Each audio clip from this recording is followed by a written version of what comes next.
मेरा नाम ऋषभ है। एक बार मैंने एक लड़की को बहुत तंग किया था, इतना जाने लगी थी। फिर एक दिन मुझे पता चला कि उसका रिश्ता उसके घर वालों ने कहीं और तय कर दिया। और सबसे हैरानी की बात यह थी कि उसकी लड़की ने शादी के लिए हाँ कर दी थी। मैं इस घमंड और गुरूर में रहता था कि वह सिर्फ मेरी है और मुझसे ही प्यार करती है, मगर मैं नहीं जानता था कि अब मैं क्या करने वाला हूँ। एक दिन जोश और गुस्से में आकर मैंने जो किया वह बहुत गलत था, क्योंकि मैंने उस लड़की के चेहरे पर एसिड डाल दिया था। एसिड डालने से उसका चेहरा जल गया था और फिर काफ़ी दिनों तक वह लड़की मुझे नज़र नहीं आई थी। उस लड़की के साथ अपना बदला लेने के काफ़ी दिनों के बाद वह लड़की मुझे कहीं भी नज़र नहीं आई। मैं उसकी तलाश करता रहा, मगर उस दिन के बाद से ही मैं बहुत परेशान रहने लगा था। ना जाने वह लड़की कहाँ चली गई थी, मगर फिर कुछ समय के बाद वह लड़की मेरे सामने आई और उसका चेहरा बड़ा ही डरावना था।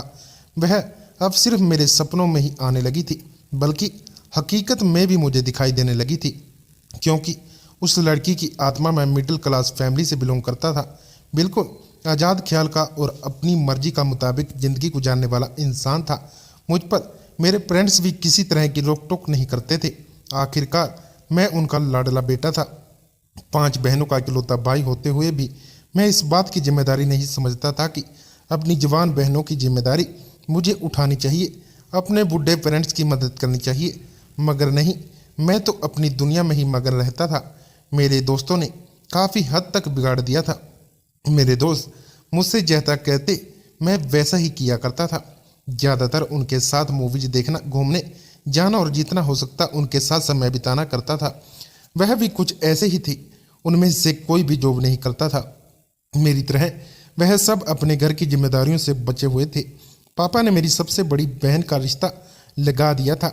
मैं यही नहीं जानता था कि मेरे पापा अकेले बहन की शादी किस तरह से करेंगे, क्योंकि घर में बहन की शादी आने वाली थी और मुझे शादी में अपने दोस्तों के साथ खूब एंजॉय करना था। मेरी बहनों की फ्रेंड्स भी शादी में आती, जिन पर मैं लाइन मारता था। हर तरह के गलत काम हमारा फ्रेंड्स का ग्रुप किया करता था। मेरी मम्मी मुझे बहुत समझाया करती थी, कहती कि बेटा यह सारे काम गलत छोड़ दो। जब तक तुम्हारे पापा जिंदा हैं तब तक तुम यह सब कर रहे हो, लेकिन जिस दिन तुम्हारे पापा इस दुनिया में ना रहे तुम यह सब कैसे करोगे। प्लीज़ समझ जाओ, हमने बचपन से लेकर अब तक कभी तुम पर किसी तरह की रोक टोक नहीं लगाई, मगर अब कहती हूँ कि अब वक्त बदल चुका है। अब तुम जवान हो गए हो, तुम्हारी बहनें भी जवान हो गई हैं। तुम्हें अपनी बहनों के बारे में भी सोचना चाहिए कि तुम कितना कुछ गलत करते हो। कहीं ऐसा ना हो कि तुम्हारी ऐसी हरकतों की वजह से तुम्हारी बहनों के रिश्ते आना ही बंद हो जाएं। मैंने मम्मी से कहा था कि मम्मी जैसा आप सोच रही हो ऐसा कुछ भी नहीं होगा। मेरी बहनें बेहद खूबसूरत हैं और खूबसूरत लड़कियों के रिश्ते बहुत जल्द लग जाते हैं, जबकि मैं भी कुछ कम स्मार्ट नहीं था। हम सभी भाई बहन बिल्कुल अपने पापा पर गए थे, क्योंकि मेरे पापा बहुत स्मार्ट थे। मम्मी भी अच्छी थी, मगर लोग सबसे ज़्यादा मेरे पापा की तारीफ़ किया करते थे। पापा इतने बच्चों के पिता होते हुए ज़्यादा उम्र के नहीं लगते थे। मेरे पापा बहुत मेहनती थे। पापा की अपनी किराना स्टोर थी, जहाँ पर वह ठीक ठाक काम किया करते थे और हम सबका गुजारा आराम से हो जाता था। मेरी बहनें बहुत अच्छी थी। बड़ी 2 बहनों की पढ़ाई फाइनल हो चुकी थी, जबकि छोटी बहनें अभी पढ़ाई कर रही थी। मुझे तो पढ़ाई लिखाई में कोई इंटरेस्ट नहीं था। इंटर करने के बाद से ही मैंने दोबारा कभी किताबों को अपने हाथ में नहीं लिया था। पापा मुझे बहुत प्यार करते थे। मैं सबसे ज़्यादा लाडला तो अपने पापा का ही था, जो मुझसे कभी मेहनत मजदूरी करने के लिए कहते ही नहीं थे। 1-2 बार मम्मी भी कह दिया करती थी तो पापा मम्मी को डांट दिया करते थे। कहते थे कि मुझे उम्मीद है कि मैं नहीं रहूँगा तो मेरा बेटा सारी जिम्मेदारियाँ संभाल लेगा। अभी जब तक मैं जिंदा हूँ अपने बेटे को ऐशो आराम की ज़िंदगी देना चाहता हूँ। मगर मम्मी कहती थी कि ऐशो आराम की भी क्या ज़रूरत है, जिसमें अपना बेटा हमेशा कुछ न कुछ खो दे। कुछ पापा कहते थे कि कोई बात नहीं, यह उम्र होती ही बिगड़ने की है। जैसा मेरा बेटा है चाहता है वैसा ही करे, मुझे कोई परेशानी नहीं है। समय इसी तरह से गुजरता जा रहा था। मेरी बहन की भी शादी हो गई थी और अब पापा मेरी छोटी बहन के लिए रिश्ता तलाश कर रहे थे। सुबह के टाइम पर हम सारे फ्रेंड्स कॉलेज के बाहर जाकर खड़े हो जाते थे, क्योंकि कॉलेज से जो लड़कियां निकलती थी हम उन लड़कियों को छेड़ते थे। ऐसा नहीं था कि हम लड़कियों को गंदी नज़र से देखते थे, मगर लड़कियों को छेड़ना, उनको तंग करना हमारी आदत बन गई थी। लड़कियां जब हमारे से डरती और बच बच कर चलती तो यह सब कुछ हमें बहुत अच्छा लगता था। मैं भी अपने लफंगे दोस्तों के साथ उनका पूरा साथ दिया करता था, बल्कि मैं उनका लीडर बन गया था। एक दिन मुझे कॉलेज से निकलते हुए एक लड़की बहुत पसंद आ गई थी, जो कॉलेज से छुट्टी पर अपने घर के रास्ते की तरफ जा रही थी। मेरे दोस्त उसे छेड़ने लगे थे। जब मैंने उन लोगों को इशारा करके रोक दिया, ना जाने क्यों उसके चेहरे पर मेरी नज़र टिक गई। वह बेहद ही खूबसूरत उसकी उम्र थी, बहुत कम थी। मुझे भी वह लड़की बहुत पसंद आई थी। उस दिन से मैंने उस लड़की को फॉलो करना शुरू कर दिया था। जब जब वह कॉलेज से निकलती, मेरे दोस्त उसे छेड़ने की कोशिश करते थे, मगर मैं उन लोगों से साफ कह दिया करता था कि इस लड़की पर नज़र उठाकर भी मत देखना। मेरे दोस्त समझ गए थे कि मैं उसे पसंद करने लगा हूँ। आखिरकार पहली बार ऐसा हुआ था कि किसी लड़की पर मेरा मन टिक गया था। जब रात के समय मैं अपने कमरे में लेटा था, तो बार बार उसका चेहरा मेरी आंखों के सामने आ रहा था। उसका चेहरा बहुत ही मासूम था। मैंने सोच लिया था कि मैं इसे अपनी ज़िंदगी में शामिल करके रहूँगा, मैं इसे प्रपोज करके रहूँगा। अगले दिन जब वह मुझे मिली तो मैंने उसे आवाज़ लगाई, मगर उसने पलटकर मुझे देखा ही नहीं। मैं उसका नाम तो नहीं जानता था, मगर उसके पीछे पीछे गया। जब उसने पलटकर मुझे देखा तो वह कहने लगी कि तुम मेरा पीछा क्यों कर रहे हो। मैंने उससे कहा कि मुझे तुमसे कुछ बात करनी है, लेकिन ना जाने क्यों वह मुझसे डर रही थी। वह कहने लगी कि प्लीज़ मेरा रास्ता छोड़ दो, मुझे घर जाने में देरी हो रही है। मैं उससे कहने लगा कि मेरी बात को समझने की कोशिश करो, मैं तुमसे कुछ ज़रूरी बात करना चाहता हूँ। आओ हम दोनों बैठकर कहीं बात करते हैं। मगर उसने मेरी बात नहीं मानी और वह वहाँ से भाग गई थी। मेरे दोस्त यह सब देखकर बहुत हंस रहे थे, मगर मैंने उन लोगों को चैलेंज किया था कि मैं इसे पटाकर ही रहूँगा। आखिरकार मैं इसे अपनी ज़िंदगी में शामिल करना चाहता हूँ। इससे मुझे सच्ची वाली मोहब्बत हो गई है। वो लोग हंसते हुए कहने लगे कि तुम जानते भी हो सच्ची मोहब्बत किसे कहते हैं। सच्ची मोहब्बत तो वह होती है जिसे एक ही बार दिल दिख जाए, फिर किसी और की तरफ नजर ना जाए।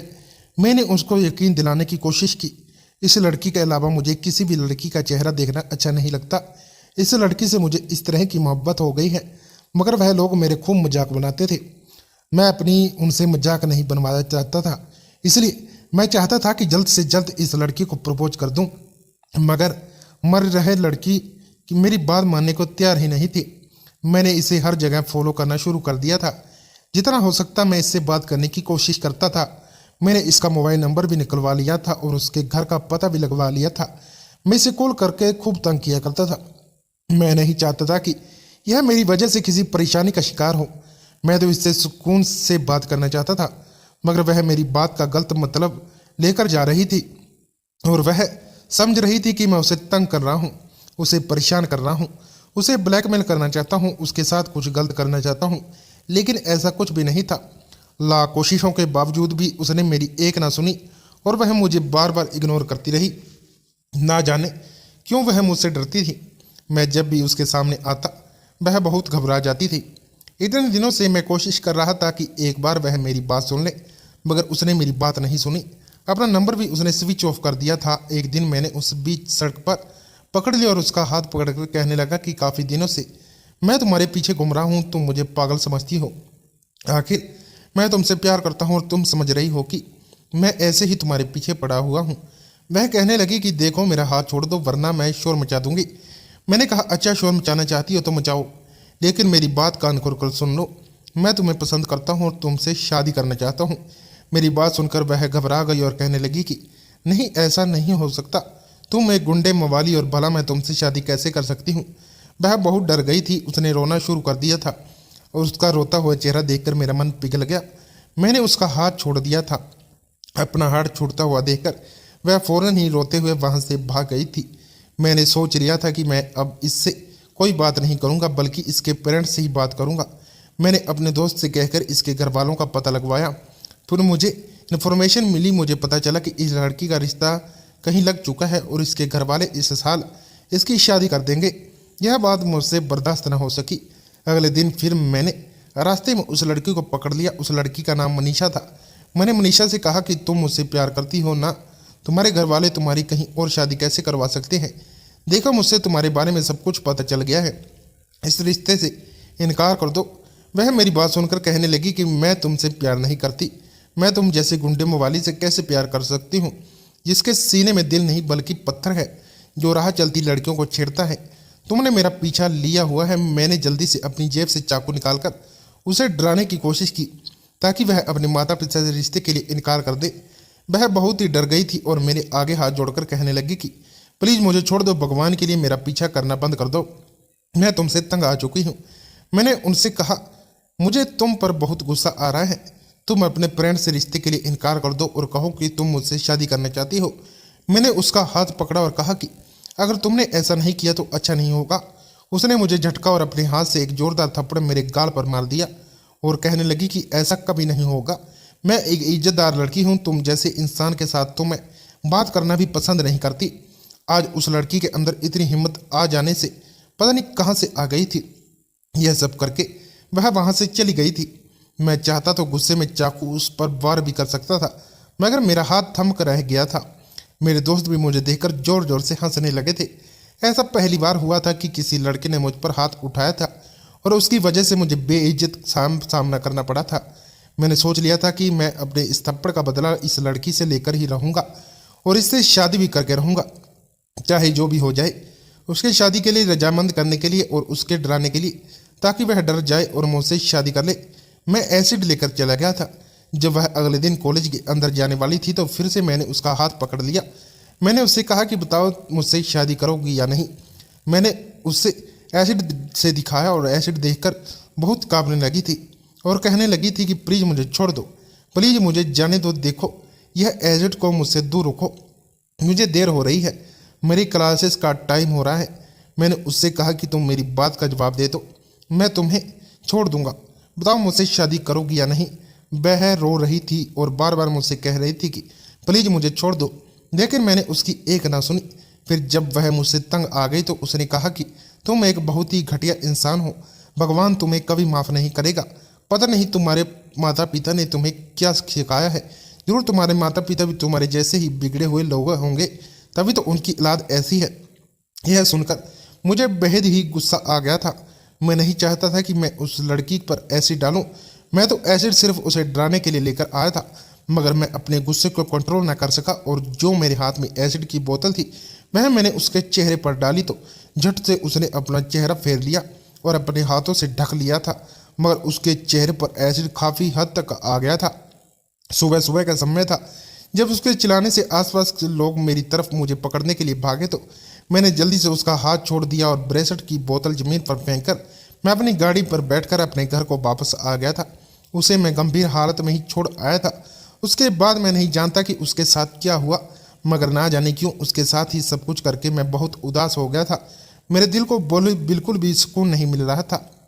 किसी किसी समय मैं यही सोचता था कि मैं उससे अपना बदला ले चुका हूँ, लेकिन किसी समय यह भी सोचता था कि मैंने उसके साथ यह सब कुछ क्यों किया।